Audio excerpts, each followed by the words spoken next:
Today is the 10th of March, which is an exciting day because I finally get to sow my tomato seeds. Where I live, it's better not to sow them too early because otherwise they get too big in the house and I end up going leggy and basically getting stunted before they can go out. It's approximately 6 weeks until my last frost date, so I sow my seeds now. I actually sow them in these propagators, which have got there's an LED light that goes in the top of them. So they have a little grow light in there. They get put on top of my boiler, and that's where I start my tomatoes, my peppers, and my courgettes, aubergines. However, first I have to right my wrongs. I was carrying my field beans up from the house, so I'd left them in the house to germinate. They were just germinating, and I was going to bring them into the greenhouse at the very least for the day, and then I threw them all on the floor. Which wasn't helped by the fact that because of where they'd been left to germinate, I'd actually let them get dry, so it's basically like dust. I have managed to find all but one bean. So I'm hoping it's hidden in the compost somewhere, but I think that the easiest thing for me to do is literally just take all of the germinated seeds out, put fresh, moist compost in, and then plant the seeds back in. I mean, they've got a good little root, and then they're popping out. You see why they needed to come outside, because they're just not getting enough light. But yeah, I thought I'd just show you, once again, things don't always go to plan. So I'll get and sort that, and then I will get on to my tomatoes.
Decisions have been made. So this is the non-tomato propagator, and I've got my tomatoes to go in there. I've grown these before. I haven't successfully grown them. I planted them and then I didn't have enough greenhouse space and nothing happened. But yes, I'll be growing those this year for salsas. And then I've got they've got lots of different names. The snacking peppers, the lunchbox peppers, or mini bell peppers, whatever you want to call them. They're sweet. They're only diddy ones. My greenhouse, I'm going to plant up a sort of fresh eating rather than preserving stuff. So things like the cherry tomatoes will go in there, salad tomatoes, and these sort of peppers. Because I didn't have any luck with my germination, I had some saved seeds from a pepper that a friend had given me. I do need to do a germination test on those seeds, but because I haven't got around to doing that, I'm just going to sow some normal, I like to call the pointy peppers, the sweet red peppers, in this one. So that gives me a row each, so 4 modules each. I'll probably put 2 or 3 seeds, just depending on how many seeds I've got in each module. So that is the non-tomatoes. And then the tomatoes, I've managed to whittle it down to 6 types. The ones I've spoken about before, these are the Millefleur yellow vine tomato, and they're a centiflora type, so they don't grow on a truss in the same way. It's more like a bunch of grapes sort of look, I think. But they're the only yellow tomato I'm growing, and they're also the only cherry tomato that I'm growing this year. So those ones, and then I've got the Coeur de Boeuf, whatever they are, all my varieties, they got a bit muddled up last year. I thought I was just planting Moneymaker outside, but I had about 3 different varieties outside. And these ones were very much, well, they were big, I think. I think, judging by the pictures on the packet, they must have been these ones, because none of the others have got that, like, wrinkled top. And I had some proper, like, heart-shaped tomatoes, massive ones from that. So I'll be sowing those again. I've got my Alicante, which I always seem to sow, and they just do well as a good solid tomato. And then I like to have some kind of plum variety to help with making the sauces. Sometimes I choose, is it Roma, but I had a few years with Blossom Endrot specifically on those plants, so I do have these seeds, which are a San Marzano. Not tried them before, but I'm trying those. Grew these last year, the Orange Queen, just an orange round tomato. And then finally the Moneymaker. Again, these are just a solid type of tomato that grows well in the UK. You can grow it in greenhouses, obviously, but it will grow and ripen in a sunny spot in the garden. So if I run out of space in my greenhouses, then I can pop these out in the veg patch. That's the plan. So I'm going to get and put some seeds in some soil.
So here I have some unplanned planting. I went to visit my parents yesterday, and my mum had picked up this seed tray for me. It has a base, it has a tray that holds the little plant pots, and it has little plant pots. So because I don't have to wait for the whole tray to be ready and planting at the same time to free up another tray, I thought I would use this one to grow some herbs and some other sort of random little things that I'm not really sure how long they'll take to germinate and things, you know. So I'm going to put some soil in these pots, and I mean, I've got some licorice mint and some linseed here, and then I've got my 2 little boxes of herb seeds, and then this is my miscellaneous box, which has, well, it has celery in it, which does actually probably need planting. Amaranthus, I think that might, oh no, I won't plant those. Christmas trees. I think this is the only thing I'll plant from this box in here. So mainly it'll be herbs for the garden in here, and I don't plan on filling the whole thing in one hit. I think I'm only going to plant things that I can keep in the greenhouse, so I probably won't pop any basils in here because I don't think the greenhouse is warm enough for germination just yet. But yeah, so I'm going to put some soil in pots and put some seeds in the soil.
seeds are in the soil. I did pop, because I ended up with one extra pot, I have put some basil seeds in there.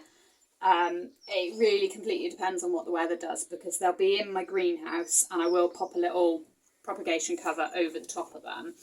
So I thought I'd take a gamble and pop some basil seeds in this one. The rest of them we've got dill, coriander, licorice mint, parsley, garden mint, amaranthus, chives, lemon basil and flax.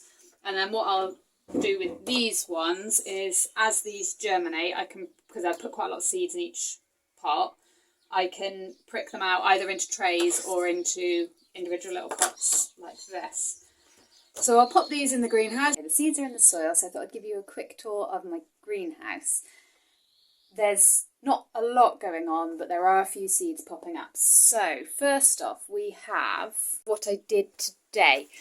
So those are the tomatoes, the peppers and the tomatillos there. And these are the various herbs and stuff. I'm going to leave them down here for today because it's nearly 10 o'clock and it's 16.5 degrees. So it'll help the soil warm up if it does get, because it can get quite warm in this greenhouse. And then over here, we've got the beans that I'm attempting to save that I threw all over the floor. So that's these ones here. And then we've got some leeks. They have germinated, they're just taking forever to pop up through. They're from Home Save Seed. And then there's some other sowing that I did here the other day. So I can't even remember what's in here. Oh, that's the 60-day broccoli, which I'm trying. It's broccoli, it doesn't have like a proper calabrese head. It's more like a flower. But I like eating kale flowers, so I figure I like eating that. And it's supposed to come to harvest in 60 days. So I'm trying that one. These back here unlabelled are just some nasturtium that I popped in. Got some kohlrabi again from Home Saved Seed, which I do know does, well, it germinated last year when I tested it.